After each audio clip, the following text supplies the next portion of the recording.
Hello friends, if you're about to start a relationship, watch this video before you start one. I'm going to tell you the things you must put in place intentionally in a new relationship. The first on my list is relate with your type. When I say relate with your type, I mean you should relate with somebody who has the same principles of life as you do.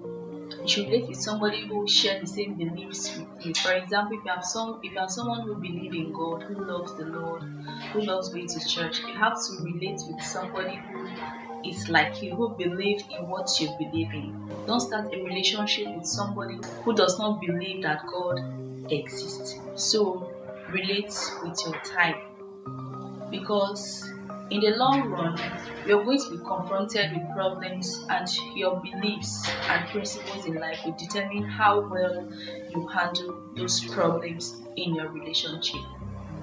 Okay, the second on my list is build trust and loyalty. When you start a new relationship, you have to build trust and loyalty. And how do you do that? By the things you say and the things you do. You have to be intentional. Don't do things that will make the other person to suspect you. Don't have doubt about each other. Be open to each other. When you have problems, you have to ask the other person for clarity. In this, you are going to build trust and loyalty in relationship. You have to be intentional about your actions and your words to help the other person build trust in you as well. The next one is leave your past failures in your past. Probably you had a relationship before that failed. You had your own issues, you had failures, you have your dissatisfaction, you had your misunderstandings, you had your disappointments. Please leave all of that in your past. Don't bring it into your relationship.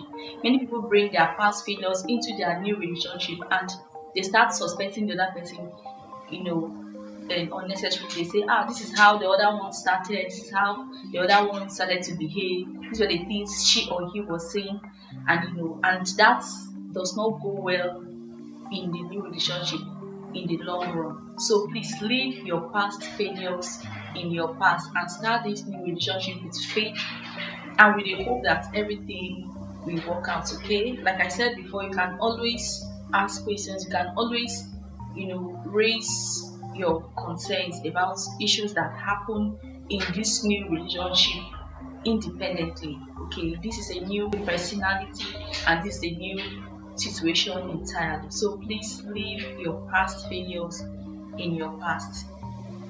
My next point is do not have premarital sex. Okay, do not have premarital sex. You see, when people engage in sex before marriage, it leads to a lot of mistrust.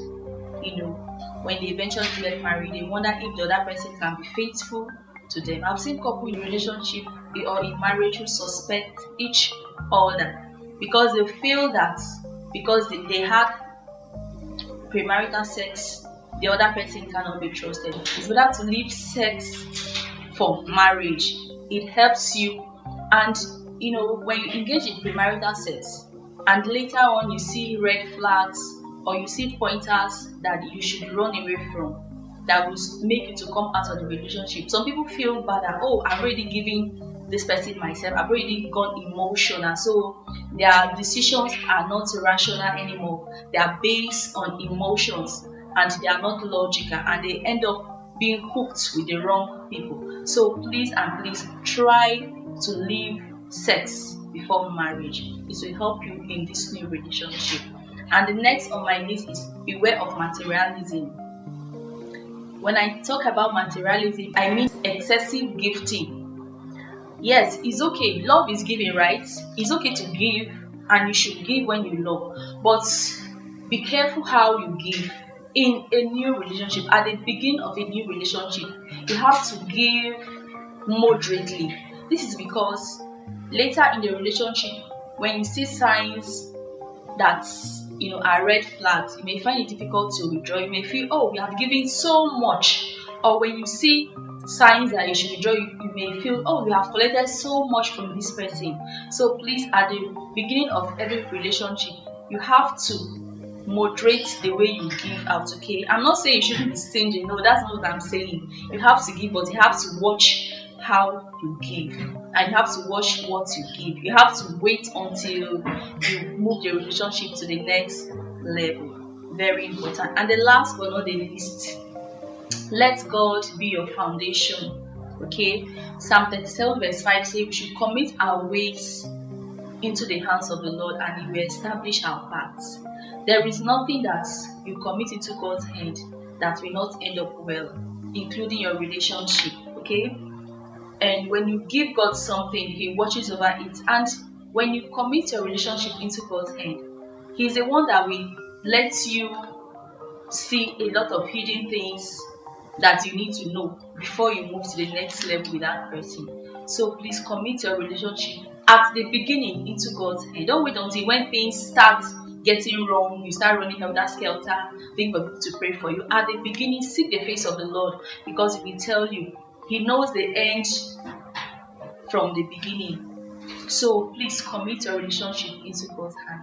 Please, if you find this content useful, please subscribe, like, share, and leave your comments. And we want to know if there are other things that you feel should be put into consideration at the beginning of every relationship. Just let us know in the comment section, and we'll be glad to form a community. Thank you for listening. See you in my next video. Bye bye.